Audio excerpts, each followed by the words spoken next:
Hi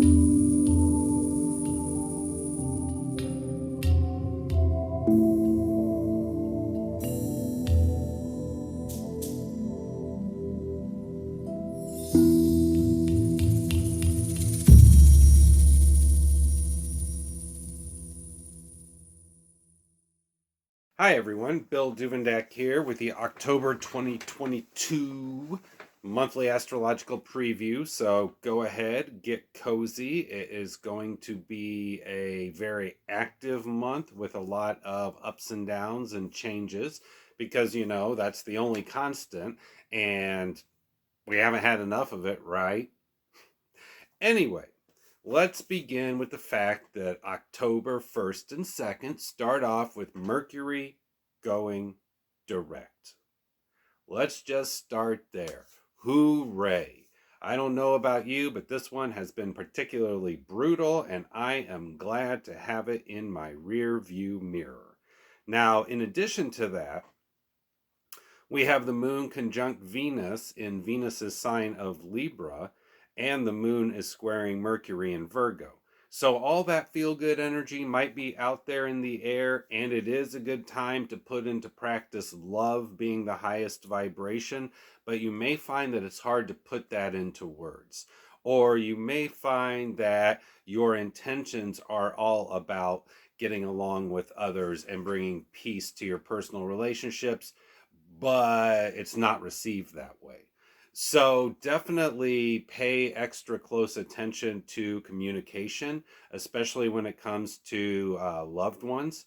Also, watch out for the romantic side of things. Your romantic engagements could be challenged, finding the balance between being very liberal in your speech and very conservative in your speech.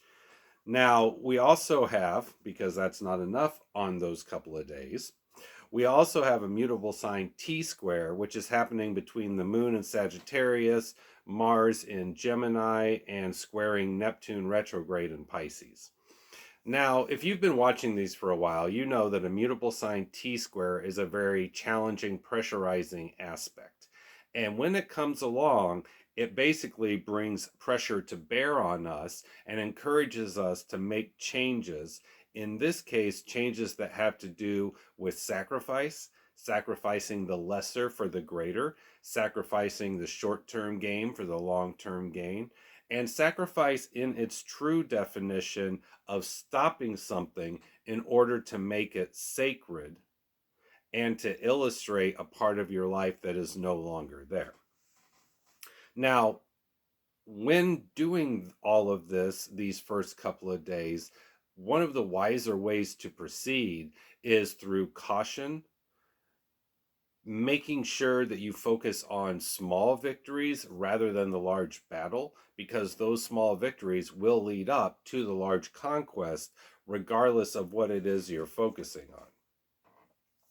Now, this mutable sign T-square also says that you might get some information that might be shocking and pull you back down to earth and ground you very deeply into this physical world. So I would encourage you to take that into consideration and keep it in mind that none of us are above being surprised. And sometimes we surprise ourselves in the process. On the 3rd is when Mercury finally finishes the stationing period, and it happens in Virgo. So you might find the workplace is full of communication challenges. You might find that the workplace is asking you to adapt and you're having a hard time doing so. On a more mundane level, watch your typing. Mercury is manual dexterity, and vertigo is analytical, critical thinking, but also the physical body.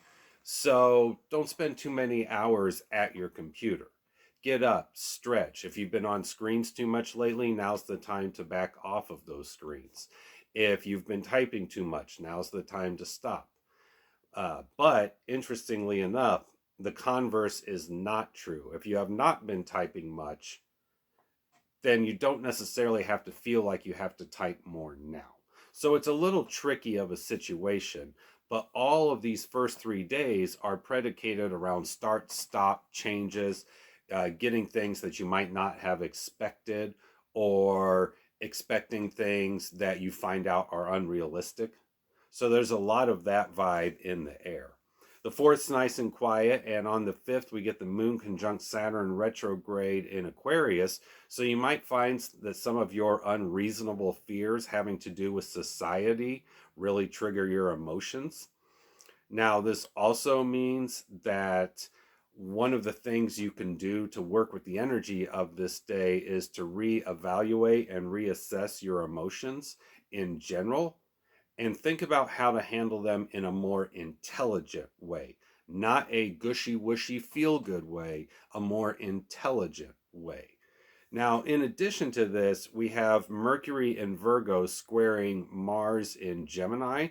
So you may find that your short temper causes you to say things that you regret later, or perhaps when when hurrying through the workplace, you stub your toe or you hit that funny bone in your elbow. So kind of watch out for workplace accidents too.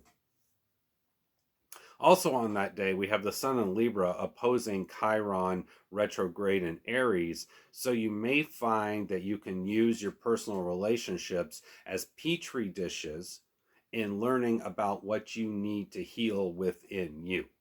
One of the wise things to do as you accelerate your spiritual growth is to look at different people and relationships in your lives and to see how the nature of them gives you insight about yourself, with the point of then making changes internally based on what you experience.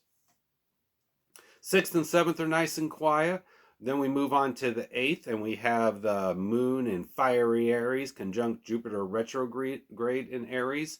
So you may find that this is a time for indulgence. Just be careful of overindulgence. You might also find that this is a good time to begin new cycles that have to do with investment and prosperity, bringing things together into one cohesive direction. So for those of you that know the financial industry, it's not about diversifying right now.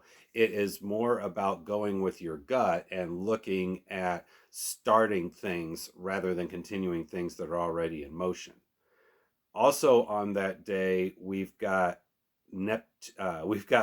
Pluto stationing direct. So the 7th, 8th, and 9th are all days I would encourage you to watch your temper. Also watch out for accidents, especially that have to do with long-standing companies or long-standing corporations. Pluto is kind of tricky because on one hand, it's explosiveness, and that can be the explosiveness of emotions that we feel. So if you've been bottling up emotions, this is a good chance when they'll explode. But on a darker note, many times when Pluto is stationing like this, it does set an environment for violence. So watch out for that. As they say, watch your backside. Watch what's coming up behind you. Be aware of your environment. Make intelligent choices. Don't go to the neighborhoods that are sketchy. Pretty simple, but it does bear repeating because whenever Pluto shifts like this, it's probably not going to be something small like in your neighborhood. It'll be something on a state or a country or an international level. So watch the news for that too.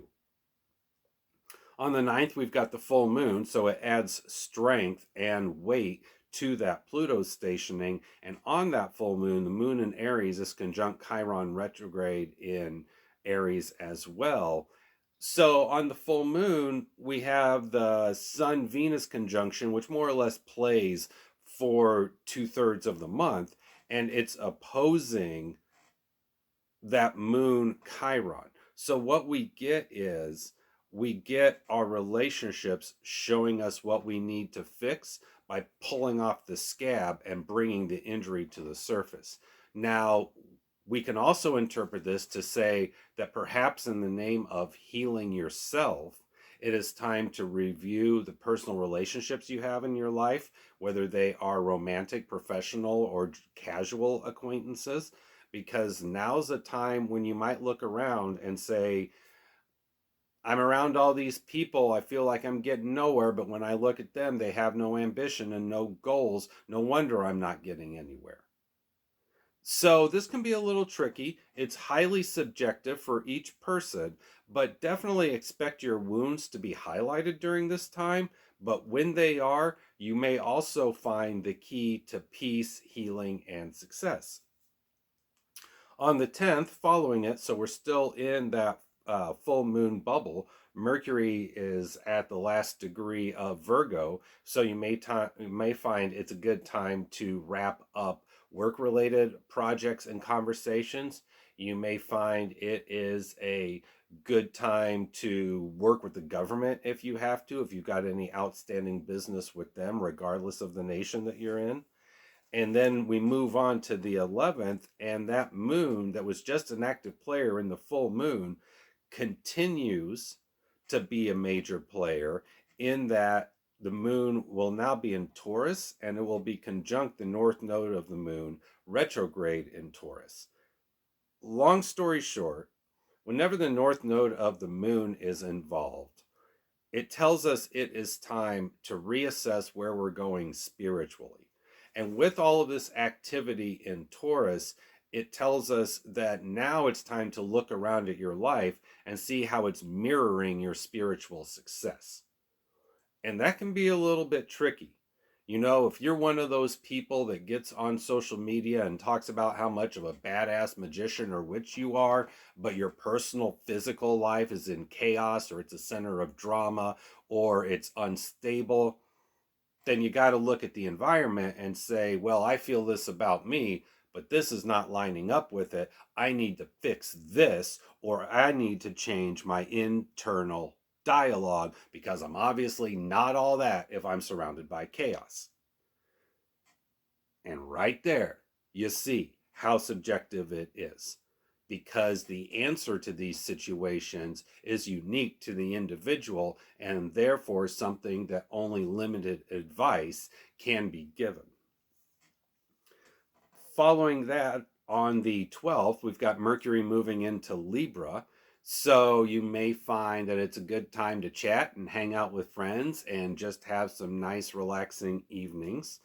You may also find that it's a good time to share and develop ideas. On the 12th there we have a grand trine in air signs between the Sun Venus conjunction in Libra, which is still going on and has been going on since the 3rd, Saturn retrograde in Aquarius, and Mars in Gemini.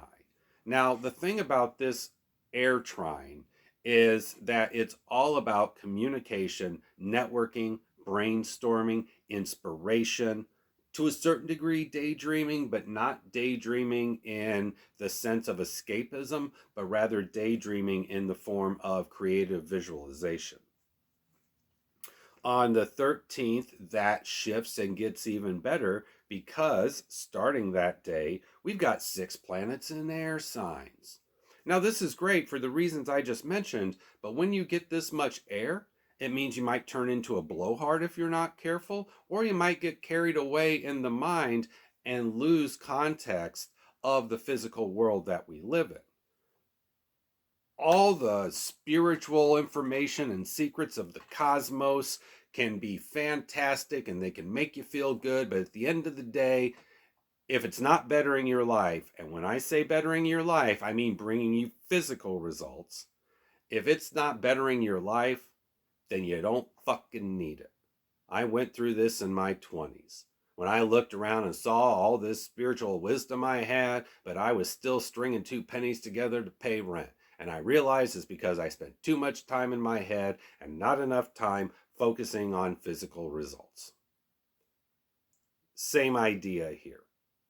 So be careful with these days. It starts off nice on the 12th with the grand trine in air, but then in the 13th, it could be prone to excess and it could be prone to having you getting carried away, losing sight of why we're here. The 14th, we've got the moon conjunct Mars, so we're continuing that air trine theme, but now it's about passion. Now it's about the short temper. Now it's about moving quickly on things that stir your emotions. The 15th's nice and quiet, so we're still going to have the tail end of all of that air. And then on the 16th, we move into a moon in Cancer square Mercury in Libra. So you may find that when it comes to your loved ones and your romantic relationships, that you just can't find the right words. Or you want to be diplomatic, but you feel like your hands are tied and you have to be straight talking to them, even though you know it's not going to be as effective. So listen to your intuition to carry you through this. The good news is it's only going to last on the 16th, because both the moon and Mercury move so fast. And then the 17th through the 19th, we shift into another aspect pattern.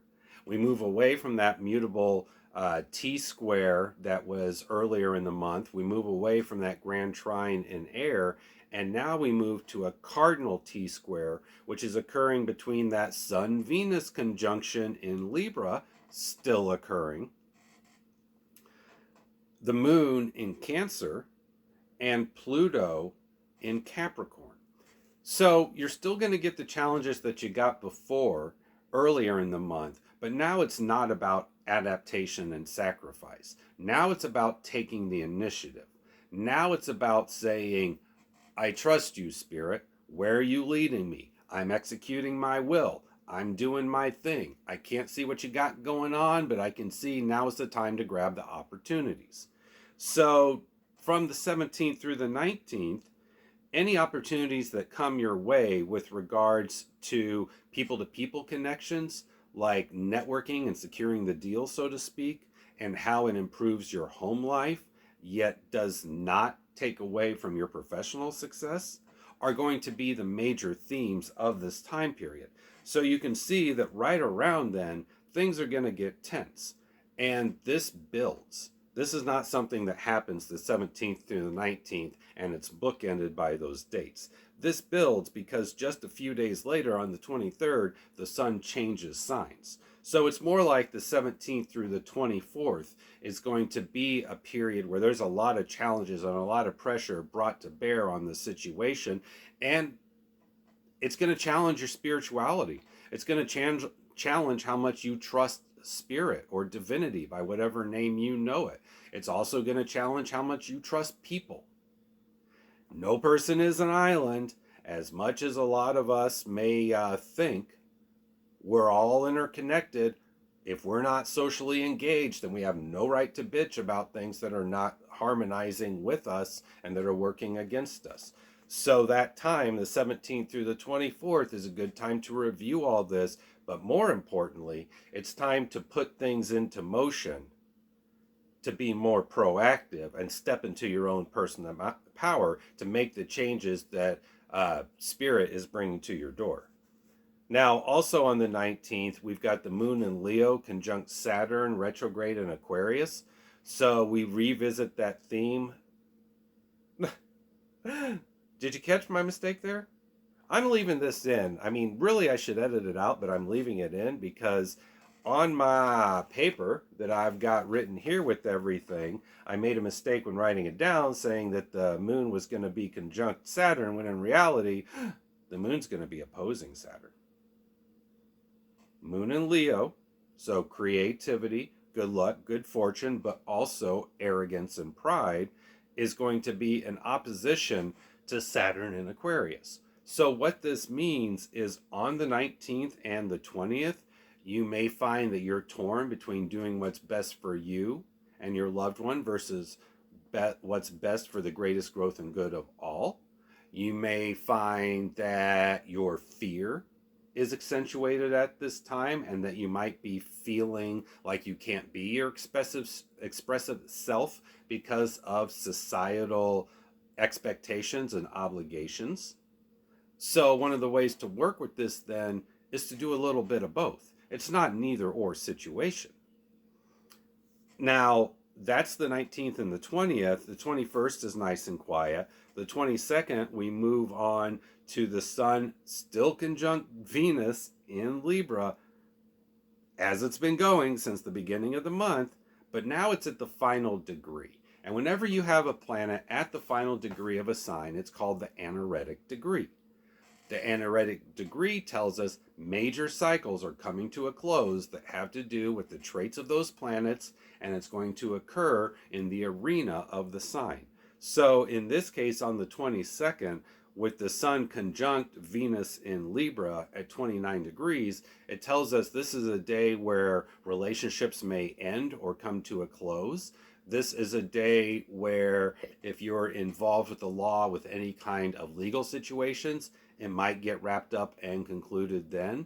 This may be a day when you decide to walk away from some people in your life, or this is a day when you might decide to spend more time with different people in your life than you have been. And there's a lot of reasons for that. Maybe it's changing your scenery. Maybe it's because you've been too busy and had to put them on the back burner and now it's time to pick it up. So there's a lot that has to do with who you spend your time with, not just on this day, but as you can tell, through the whole of the month. So this is an excellent month to focus on the self, your relationship with others, and then your relationship with the greater cosmos. On the 23rd, that's the big day of the month because we have the sun moving into Scorpio, so it's becoming Scorpio and pumpkin spice season. We also have Venus moving into Scorpio. Remember, for most of this month, Venus and the sun have been moving together through Libra. Now they enter into Scorpio together. And on this day, because that's not enough, and on this day we have Saturn stationing direct.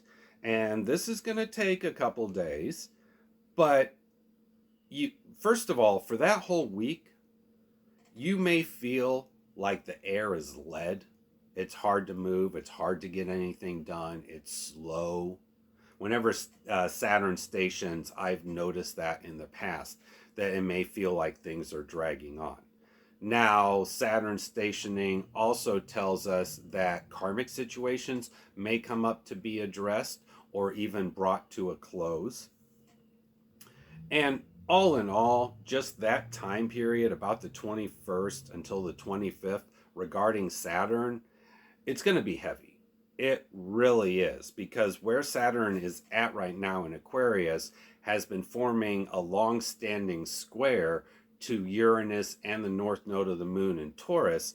And what this means is that for a while, figuring out how to accrue spiritual growth in context of society and getting along with others has been a major rub. This time period when Saturn stations direct is when a lot of this might break free, or the unexpected might happen that causes you to reevaluate everything. On the 24th, we have the moon conjunct Mercury in Libra, so you may find it's a good time to have new conversations with friends. Earlier in the month when we had this, it was all about wrapping up situations. Now it's about newness and freshness. If you are in the southern hemisphere of the planet, this is really a prime opportunity because this aspect is happening during your spring. So for those of you that time your projects in with the energy, if you are living south of the equator, this particular transit, moon conjunct Mercury in Libra on the 24th, and then the subsequent new moon on the 25th, is a perfect time to sow your seeds of intention for the whole year. It's a good time to start talking to people, to put plans into motion and to make things happen. Now on the 25th, we do have that new moon with the sun and the moon in Scorpio, but don't forget, Venus is also in the mix. Now the good thing here is that Scorpio is generally considered an intense sign or a darker sign or a more challenging sign, but Venus here, even though traditional astrology says she's in her detriment here, Venus here is going to take the edge off of that severity. I kind of like those nice surprises that come to us from the solar system. That's kind of fan-flippin-tastic. Now, moving on the 26th, we've got the moon square Saturn. So it's all about your passions and whether or not they align with society. It's all about seeing which way is best to proceed because you're competent with two different paths and two different techniques. And it's just a question of where you go from here. The 27th and 28th are kind of quiet. Enjoy that weekend. I know I will be. And then on the 29th, it's a pretty flippin' heavy day. First of all, Mars in Gemini is stationing retrograde. Mars only goes retrograde approximately every 2 years. And when it stations, it means that the potential for accidents is there, the potential for short tempers is there, the potential to have any kind of disharmony in the people of your life is there. This is also a time for those of you that have concentration problems. This is a time when that's going to get challenged. So definitely either stay focused or stay loose on the 29th.